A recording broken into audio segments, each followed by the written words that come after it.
حضرت علی المرتضیٰ کرم اللہ تعالی وجہہ الکریم، آپ سے سوال ہوا، آپ کے فرمودار پہلا فرمان آپ کا، آپ سے سوال ہوا حضور یہ بتائیے گا لوگوں میں اللہ کے ہاں سب سے بہتر کون ہے؟ لوگوں میں سے اللہ کے ہاں سب سے بہتر کون ہے؟ آپ نے تین چیزیں ارشاد فرمایا جو اللہ سے سب سے زیادہ ڈرنے والا ہے نا وہ لوگوں میں سب سے زیادہ اللہ کے ہاں بہتر ہے۔ دوسرا آپ نے فرمایا جو سب سے زیادہ متقی ہے، نیک ہے، پارسا ہے۔ اور تیسری بات آپ نے فرمائی وہ بندہ کہ جو دنیا میں رہتا ہے پر دنیا کی محبت دل میں نہیں رکھتا۔ یہ نہیں کہ دنیا چھوڑ کے جنگلوں میں چلا جاتا ہے، کاروبار ہی کوئی نہیں کرتا، نہیں، فرمایا دنیا میں رہتا ہے، کاروبار کرتا ہے، کماتا ہے، لیکن من میں دنیا نہیں بستی، من میں صرف اللہ ہی بستا۔ فرمایا اللہ کے ہاں وہ سب سے اعلیٰ ہے اور بہترین ہے۔ اور قرآن کی آیت بھی ہے نا، اللہ کہتا ہے ایک دوسرے کو نہ بتاؤ کہ میں کتنا نیک ہوں، فَلَا تُزَكُّوا أَنفُسَكُمْ هُوَ أَعْلَمُ بِمَنِ اتَّقَىٰ۔ اللہ کہتا ہے میں نے پتا ہے تجھے کتنے نیک ہو، میرے علم میں ہے تم کتنے نیک، ایک دوسرے کو یہ مت بتاؤ۔ اللہ اکبر، اللہ اکبر۔ رب تعالیٰ صحیح معنوں کے اندر ہمیں دین کی سمجھ عطا فرمائے۔ اب حضرت امام جعفر الصادق سے پوچھا گیا، اور یہ بھی روایت جو ہے حضرت علی المرتضیٰ سے، بلکہ اب دوسرا فرمان سنیے گا، حضرت علی المرتضیٰ شیر خدا سے روایت ہے، لفظ بڑے پیارے ہیں روایت کے، میں ذرا عربی متن پڑھ دیتا ہوں۔ فرمایا رب الحسن عن ابی الحسن عن جد الحسن قال ان احسن الحسن خلق الحسن۔ یہ روایت کے لفظ ہے، یہ فصاحت ہے، یہ فصاحت ہے۔ حضرت علی المرتضیٰ کرم اللہ تعالی وجہ الکریم نے فرمایا حسن الخلق راس کل بر، فرمایا اخلاق حسنہ ہر نیکی کی بنیاد ہے، ہر نیکی کی جڑ اخلاق حسنہ ہے۔ اچھی عادتیں، اچھے طور طریقے، اچھے وتیرے، یا آپ نے فرمایا ہر نیکی کی بنیاد ہے۔ مجھے آپ یہ بتائیں بنیاد کمزور ہو اس پہ جو بلڈنگ ہے مضبوط رہ سکتی ہے؟ ہماری نمازیں، ہمارے روزے، ہماری زکاتیں، یہ سارا کچھ کھڑا ہے کس پہ؟ اخلاق حسنہ پہ، اور اخلاق حسنہ ہی کوئی نہیں ہے، بنیادیں ہی مضبوط کوئی نہیں ہے، یہ تو دھڑم سے گر جائیں گے، ان کا تو وہ اجر نہیں ملے گا ہمیں، وہ فیض نہیں ملے گا ہمیں۔ آپ نے جو فرمایا اس کی گہرائی میں جائیں، فرمایا حسن الخلق راس کل بر، اور میں سمجھتا ہوں کہ نماز پڑھنا بڑا آسان ہے، جی بہت آسان ہے نماز پڑھنا، بہت آسان ہے روزہ رکھنا، بہت آسان ہے عمرہ کرنا، اگر مشکل ہے تو اپنے اخلاق کو سنوارنا ہے، بری عادتیں چھوڑنا یہ مشکل ہے۔ کیوں؟ نماز عبادت ہے، اور اخلاق حسنہ جب آپ نے اپنانا ہے تو آپ نے پتہ نہیں کتنے گناہوں کو چھوڑ کے اپنانا، وہاں ترک گناہ ہے۔ اور متصوفین کہتے ہیں گناہ جس بندے نے چھوڑ دیا اس کی عبادتیں تھوڑی بھی اس کو فیض دیں گی، کیونکہ پرہیز پہلے ہے، دوا بعد میں ہے، ہم دوائی کھائی جا رہے ہیں، پرہیز ہے ہی کوئی نہیں، بنیادیں مضبوطی کوئی نہیں مجھ سے۔ تو آپ نے کیا فرمایا حسن الخلق راس کل بر، یاد رکھنے یہ لفظ، فرمایا کہ ہر نیکی کی بنیاد کیا ہے؟ اخلاق حسنہ۔ نماز کی بنیاد کیا ہے؟ بولے نا جی، کم اوکھا ہے لیکن چلو کوئی کوشش تو کریے نا جی، میں بھی کرتا ہوں کوشش۔ نماز کی بنیاد کیا ہے؟ اخلاق حسنہ۔ روزے کی بنیاد کیا ہے؟ اخلاق۔ ہمارے کل اعمال صالحہ کی بنیاد اخلاق حسنہ۔ اچھے وتیرے، اور کسی سے مسکرا کے مل لینا، کسی کو اچھا بول دینا، کوئی تکلیف میں ہے اس کی تکلیف دور کر دینا، یہ سارے اخلاق حسنہ۔ ہاں انسان سے غلطیاں، خطائیں ممکن ہیں، کسی جگہ پہ غلطی بھی ہو جاتی، انسان ہے نا، اللہ نے شان رکھا ہے، لیکن ہو گئی خطا، اس کے بعد ندامت آ گئی تو سمجھ لو اللہ کا آپ پہ کرم ہے، اور اگر ندامت نہیں آئی، دل میں یہ یا نہیں صحیح سی ٹھیک سی ہو تو پھر نہیں۔ کوئی بھی کسی جگہ پہ بھی آپ سے خطا ہو جائے، کوششیں کریں کہ فوراً سے پہلے رجوع اللہ کریں، مالک غلطی ہوگی، خطا ہوگی، پھر دیکھیں اس جہاں میں بہاریں کتنی ملتی۔ تو اخلاق حسنہ ہر نیکی کی کیا ہے جی؟ بنیاد، ہر نیکی کی بنیاد ہے۔ اب آگے سنیں، آپ نے فرمایا من حسن خلقہ اور من حسن خلقہ بلغ اللہ درجۃ الصائم القائم۔ فرمایا جو بندہ، آپ فرماتے حضرت علی مرتضیٰ کرم اللہ تعالی وجہ الکریم، آپ فرماتے جو بندہ اپنے اخلاق کو درست کر لیتا ہے، اللہ پاک اس بندے کو وہ درجہ عطا فرماتا ہے کہ جو بندہ سارا سال اللہ کے حضور روزے رکھنے میں گزار دیتا، اسے رکھے نہیں ہے، صرف کیا ہے اپنی عادتیں اچھی کر لی، اخلاق اچھی کر لی ہے، تو فرمایا ایسے ہی ہے جیسے سارا سال روزوں میں تھا، سارا سال اس نے روزے رکھے، صرف رمضان نہیں 12 ماہ۔ اگر روزے میں رہنا چاہتے ہیں اپنے اخلاق درست کریں، 12 ماہ رمضان مبارک کی بہاریں لینا چاہتے ہیں اپنے اخلاق درست کر لیں۔ یہ حضرت علی نے فرمایا، جو صلی اللہ علیہ وسلم کے علم کے امین ہیں، انہوں نے فرمایا۔ اب پھر فرماتے ہیں، آپ فرماتے ہیں ان العبد یبلغ بحسن الخلق عظیم درجات الاخرہ۔ آپ فرماتے ہیں جو بندہ اخلاق حسنہ کا مالک ہے، اللہ قیامت کے دن اسے سب سے اعلیٰ درجات عطا فرمائے گا، سب سے اعلیٰ درجات۔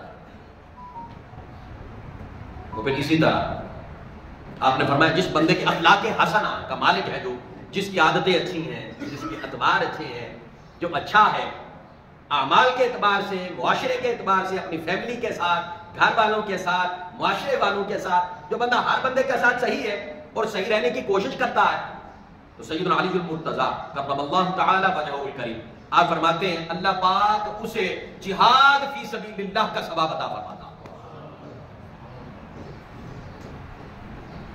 پھر اسی طرح آپ فرماتے ہیں کسی نے یہ سوال کیا حضور آپ نے یہ بتا دیا اخلاق حسنہ اپناؤ، اخلاق حسنہ یہ ہے، یہ درجات ملتے ہیں، اعمال کی بنیاد ہے، حضور ذرا یہ تو بتا دیں اخلاق حسنہ ایک جملے میں کہ ہے کیا؟ حضرت علی سے سوال ہو رہا ہے، عارف باللہ سے سوال ہو رہا ہے، قرآن کے ماہر سے سوال ہو رہا ہے، آپ سے پوچھا گیا حضور ایک جملے چ دس دیو اخلاق حسنہ کیا ہے؟ تو آپ نے فرمایا اخلاق حسنہ یہ ہے کہ تو سراپائے نرم مزاج ہو جا، تیری مزاج سے سختیاں ختم ہو جا۔ ہاں اگر کبھی سختی آ جائے تو پھر کوشش کرو نرم ہونے کی، پھر کوشش کرو نرم ہونے کی، پھر کوشش کرو نرم ہونے کی، ایک وقت آئے گا اللہ تمہیں نرم بنا دے گا۔ میں نے پہلے کہا ہم انسان ہیں، خطائیں ہیں، پر اس کے بعد اسے فوراً کیا کریں؟ درست کریں۔ ہماری کسی کوئی چیز خراب ہو جائے اس کی ریپیئرنگ کراتے ہیں کہ نہیں کراتے؟ کرواتے ہیں نا، تو ہم نے بھی تو اپنے اعمال کی ریپیئرنگ ساتھ ساتھ کرنی ہے، میں نے بھی کرنی ہے، آپ نے بھی کرنی ہے کہ یہ معاملہ یہاں سے خراب ہوا، اچھا چلیں آپ کوشش کرنی ہے یہاں سے درست کرنا ہے، اس کو درست کرنا ہے، اس کو درست کرنا ہے، پر لگ جائیں درست کرنے میں، پھر دیکھنا اللہ پاک آپ کو کتنا نوازے گا، کتنا نوازے گا۔ اب سنیے گا، ایک دن سیدنا علی المرتضیٰ کرم اللہ تعالی وجہہ الکریم آپ نے اپنے بیٹے کو وصیت فرمائی، حضرت امام حسن علیہ السلام آپ کو وصیت فرمائی۔ آپ نے کہا بیٹا پہلی وصیت تمہیں یہ ہے کہ اللہ کے ذکر کے ساتھ ہمیشہ اپنے دل کو زندہ اور آباد رکھنا، بس من میں اللہ رہے، من میں اللہ رہے۔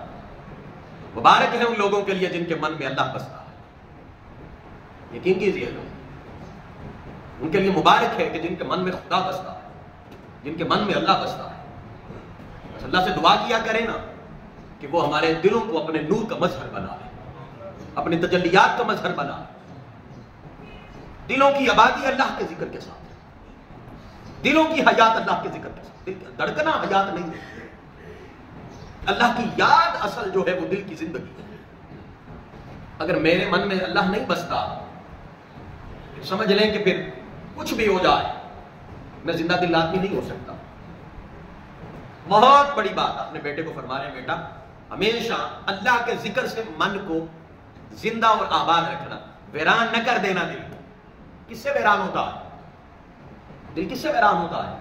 جھوٹ کی غلاظت سے ویران ہوتا ہے، غیبت سے ویران ہوتا ہے، چغلیوں سے ویران ہوتا ہے۔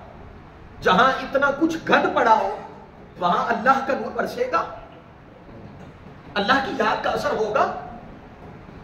کبھی نہیں ہو سکتا۔ یہ ہے من کی صفائی۔ میں پھر کہہ رہا ہوں مبارک ہے ہر اس بندے کے لیے، آپ میں سے ہر وہ بندہ اللہ کا ولی ہے کہ جس کے من میں اللہ بستا ہے، جس کے دل میں اللہ کی یاد ہے، اس کے لیے کوئی اور ریکوائرمنٹ نہیں ہے، وہ اللہ کا ولی ہے، میں اسے اللہ کا ولی کہتا ہوں۔ آپ میں بیٹھوں سینکڑوں اللہ کے ولی، میں تو آپ میں سے ہر بندے کو اللہ کا ولی سمجھتا ہوں۔ اس کی وجہ یہ ہے کہ من تو اللہ جانتا ہے نا، میں تو نہیں جانتا۔ کس کے دل میں کیا ہے یہ تو اللہ جانتا. تو ہر ایک کے متعلق حضور نے فرمایا تم اچھا گمان رکھو, ہر ایک کے متعلق اے بھی نیکی ہے تسی اچھا گمان رکھو. ظن المؤمنین خیرا, فرمایا ہر ایک کے متعلق نیکی کا گمان رکھو.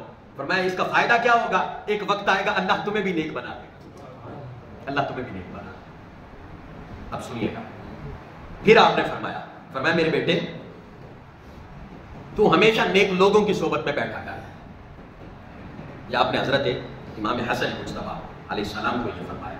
پھر اسی طرح وقت شہادت, کہ کس رمضان مبارک آپ کی شہادت مبارکہ, تو میں اسی وساطت کے ساتھ یہ وصیت لے کے آیا ہوں.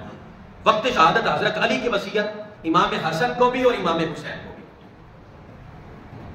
اس سے بھی بڑھ کے کوئی سخاوت نفس ہوگی کہ جو بندہ سر پہ وار کرے اور بندہ خون میں لت پت ہو اور گھر علی پیغام بھیجے کہ دودھ کا کٹورا لے کے آؤ.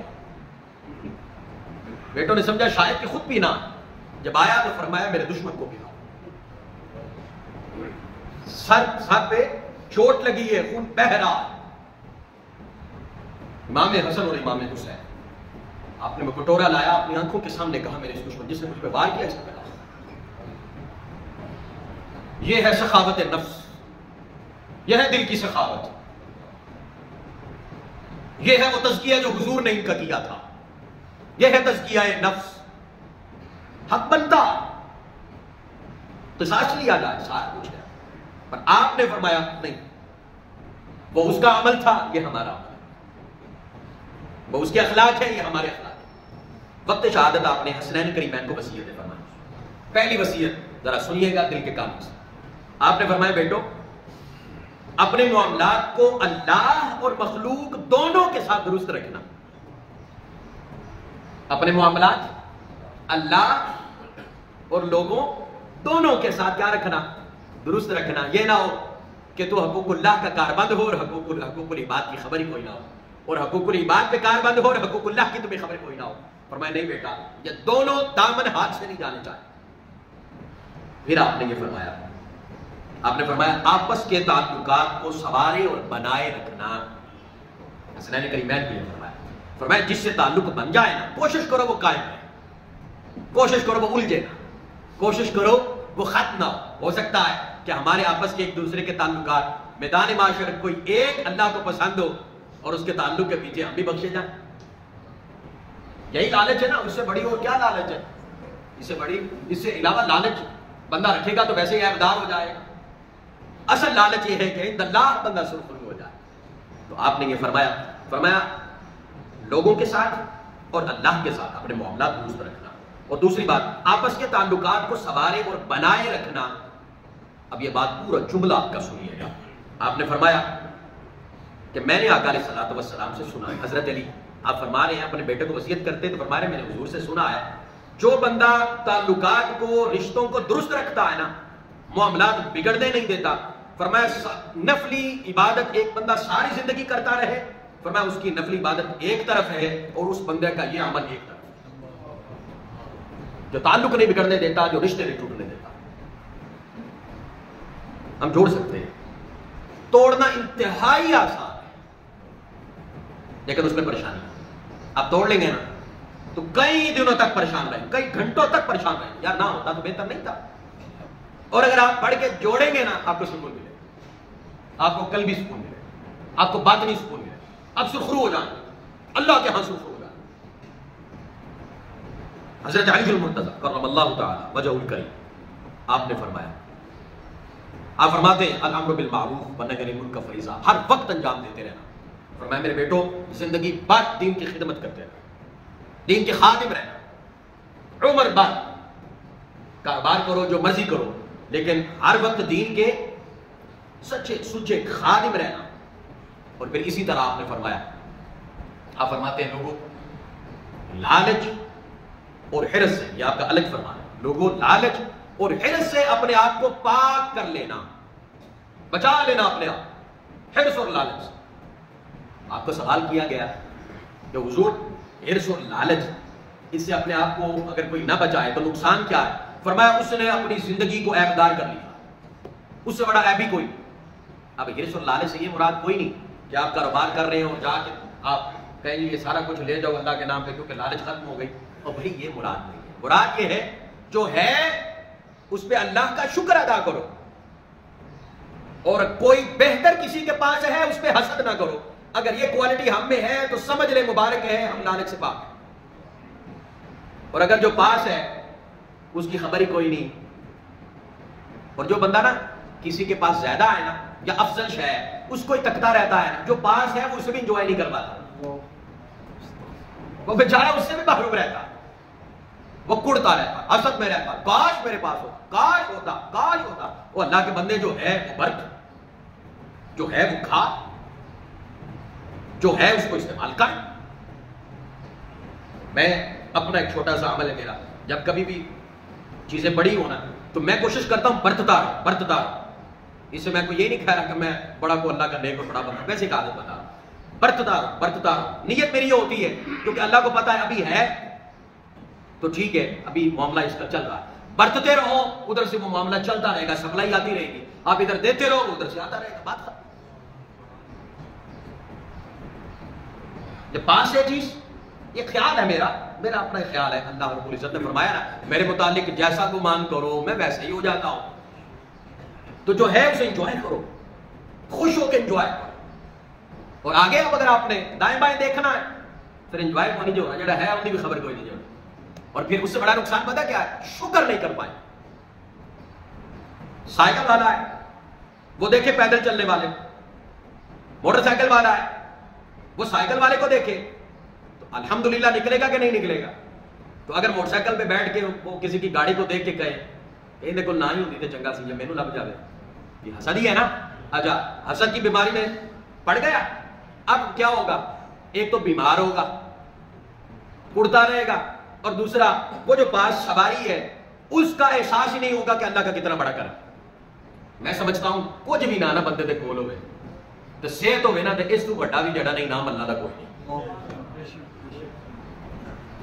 اتنی سی بندے کو درد اٹھ جائے نا، سکون دبا، پاس آپ کے پاس خربہ بھی ہو احساس ختم ہو جاتا.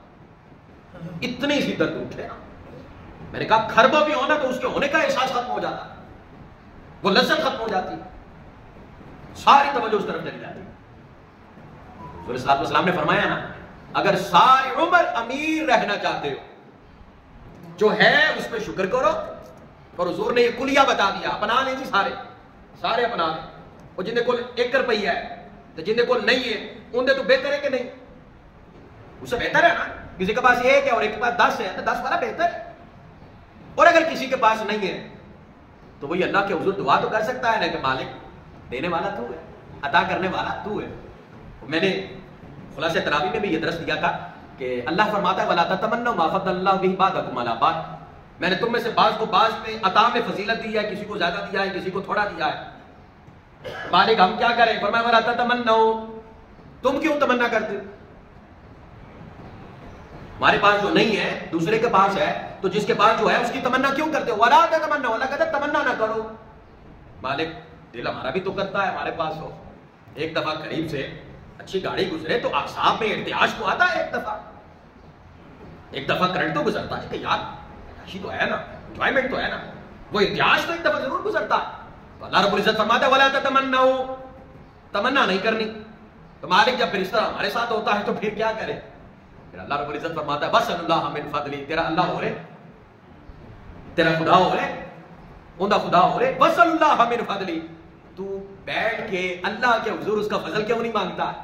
وہ جو اس پہ فضل کر سکتا ہے وہ تجھ پہ نہیں کر سکتا. ہاں مجھ سے مانگ، میں دیتا ہوں، میں دینے والا. اور ادنا سبھی دکھ ہو نا، دکھڑا ہو، اللہ کو سنایا کرے. مشکلیں اللہ کو سنایا، اللہ سے باتیں کیا. یقین کیجیے گا رات کو مصلی بچھائے، رات کے پچھلے پیر جیسے ہم بات نہیں کرتے بات کریں اللہ سے.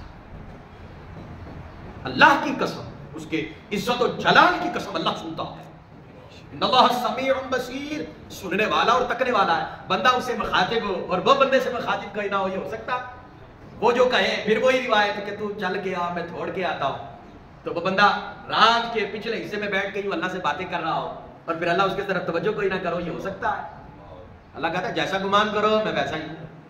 تو تم یہ گمان کرو گے نا سنتا ہے تو میں سنتا ہوں، تم یہ گمان کرو نا میری نہیں سنتا تو پھر میں اس کی نہیں سنتا۔ ادنا سے ادنا دکھڑا، ادنا سے ادنا مشکل، کس کو سناؤ؟ اللہ سے باتیں کیا کرو، اللہ سے مانگا کرو، اللہ دیتا ہے۔ وَاسْأَلُوا اللَّهَ مِن فَضْلِهِ، اللہ سے اس کا فضل مانگو، لیکن یہ دائیں بائیں تمنا نہ کرو ورنہ حسد پیدا ہوگا، اور حسد پیدا ہونے سے قلب کی وہ کیفیت ہوگی کہ حضور نے فرمایا ایک نقطہ لگتا ہے سیاہی کا دل پہ، پھر اتنے لگتے ہیں کہ ایک وقت آتا ہے کہ سارا ہی سیاہ ہو جاتا ہے، اور جب من ہی سیاہ ہو جائے پھر ظاہر کے سفید ہونے کا کیا فائدہ؟ بلال حبشی بظاہر کالے تھے پر من تو صاف تھا۔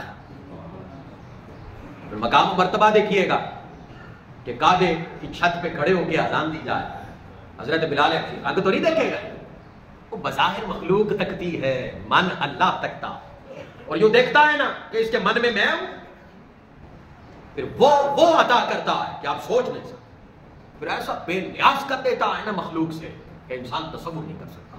اس لیے آج کے فرمودات کی روشنی میں سب سے پہلے میں اپنا من صاف کروں، دعا کریں اللہ اب تک جتنی میری خطائیں ہیں وہ معاف فرمائے، اللہ آپ لوگوں کو بھی خطاؤں کو معاف فرمائے، اللہ میری نیکیاں بھی قبول فرمائے، آپ کی نیکیاں بھی قبول فرمائے۔ فما علینا الا البلاغ۔